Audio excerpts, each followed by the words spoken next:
America के और Iran के मुज़ाकरात नहीं हुए। हम दुआ थे कि ये हो जाए, लेकिन ये होने ही नहीं। तो उसकी वजह ये थी कि जो अमेरिका पॉइंट्स लेकर आया था ना, अपने काबिल कबूल थे ही नहीं। अगर ईरान इन पॉइंट्स को मान जाता ना, तो फिर वही बात होनी थी कि ईरान के हाथ-पाँव बंध जाने थे और जंग तो बहुत दूर की बात है।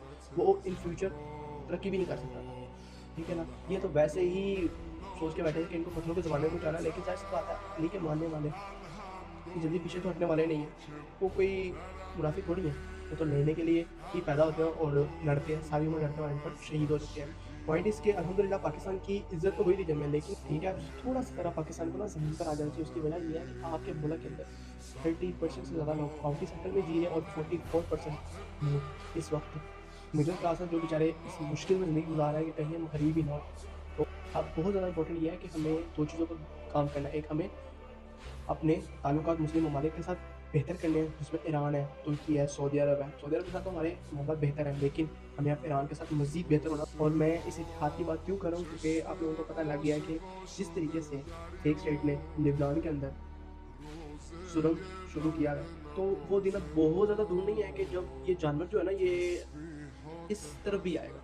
तो लिहाज़ा थोड़ा-सा ना ज़रा पाकिस्तान को एक्टिव होना पड़ेगा और हमारे लोगों को, चाहे वो किसी भी तबके से ताल्लुक़ रखते हैं, उनको इस चीज़ के लिए तैयार रहना होगा कि जंग कभी भी अपन मुसल्लत की जा सकती है। अगर आप थोड़ा-सा भी पॉलिटिक्स में इंटरेस्ट रखते हैं, तो आप लोगों को पता होगा कि इंडिया भी जो है ना, वो बैठा हुआ है इस टाइम हमले के लिए।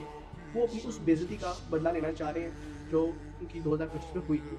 तो हम लोगों को इस चीज़ के लिए बहुत ज़्यादा तैयार रहना है कि अब वो ज़माना खत्म हो गया जिसमें हम ये सोचें कि जी हम कामयाब होंगे। अब हमें नीड्स पे फ़ोकस करना है, डिमांड छोड़ देनी है।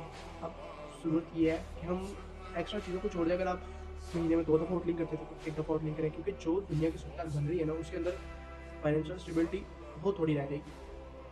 ठीक है ना? तो तैयार रहें, दुआएँ करें, मुझे भी दुआ में याद रखें और उम्मत मुस्लिमा को दुआ में याद रखें।